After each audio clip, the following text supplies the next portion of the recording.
Assalamualaikum warahmatullahi wabarakatuh. Perkenalkan, nama saya Anissa dengan NIM D1B124190. Saya dari kelas E, program studi S1 Farmasi. Pada video kali ini saya akan membahas mengenai pembahasan kedua, yaitu interaksi protein dan jaringan. Khususnya membahas dua hal yang penting, yaitu interaksi antar protein-protein dan interaksi antara protein dan molekul kecil atau protein ligan. Mengenai apa sih itu interaksi protein? Protein dalam tubuh tidak bekerja sendiri. Mereka akan saling berinteraksi satu sama lain ataupun dengan molekul-molekul kecil yang disebut ligan. Interaksi ini penting dalam berbagai proses biologi seperti pengiriman sinyal, antar sel, pengaturan gen, dan pengangkutan zat. Berikutnya di slide ini kita membahas tentang interaksi protein-protein atau yang disebut dengan PPI. PPI adalah interaksi antara dua atau lebih protein yang saling berikatan untuk membentuk kompleks yang lebih fungsional. Artinya protein tidak bekerja sendiri tetapi seringkali bekerja sama agar bisa menjalankan fungsinya dengan baik di dalam sel.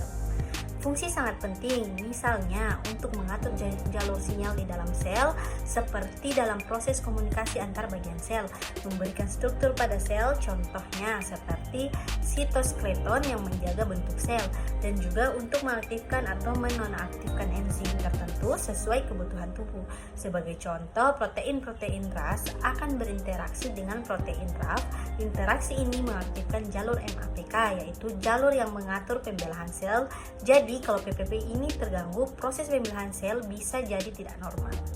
Berikutnya, pada slide ini kita membahas tentang interaksi antara protein dan molekul kecil yang disebut dengan ligan. Ligan itu bisa berupa hormon seperti insulin, obat-obatan seperti aspirin, atau ion seperti kalsium Ca2+. Contoh paling umum itu adalah hemoglobin yang berikatan dengan oksigen sebagai ligan untuk mengangkutnya ke seluruh tubuh melalui darah. Jadi interaksi ini penting agar protein bisa menjalankan fungsinya, misalnya dalam pengaturan metabolisme atau transportasi zat. Pada slide gambar ini menunjukkan tingkatan struktur protein dari awal hingga akhirnya terbentuk.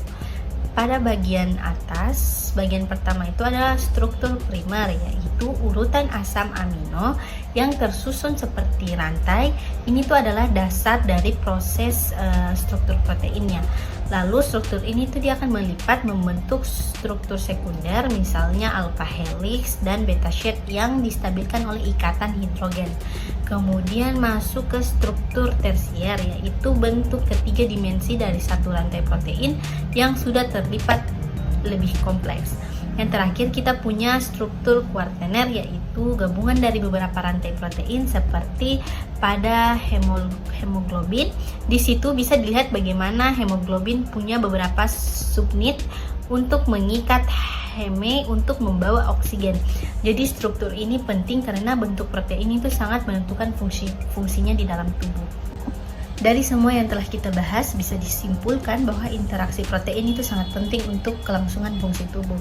Protein bisa saling berinteraksi atau dengan ligan untuk menjalankan tugas seperti regulasi, transport, dan sinyal sel. Pengetahuan ini juga sangat penting dalam pengembangan obat dan bioteknologi. Mungkin itu saja yang bisa saya sampaikan mengenai pembahasan protein-protein dan ligan. Kurang dan lebihnya mohon dimaafkan. Wassalamualaikum warahmatullahi wabarakatuh.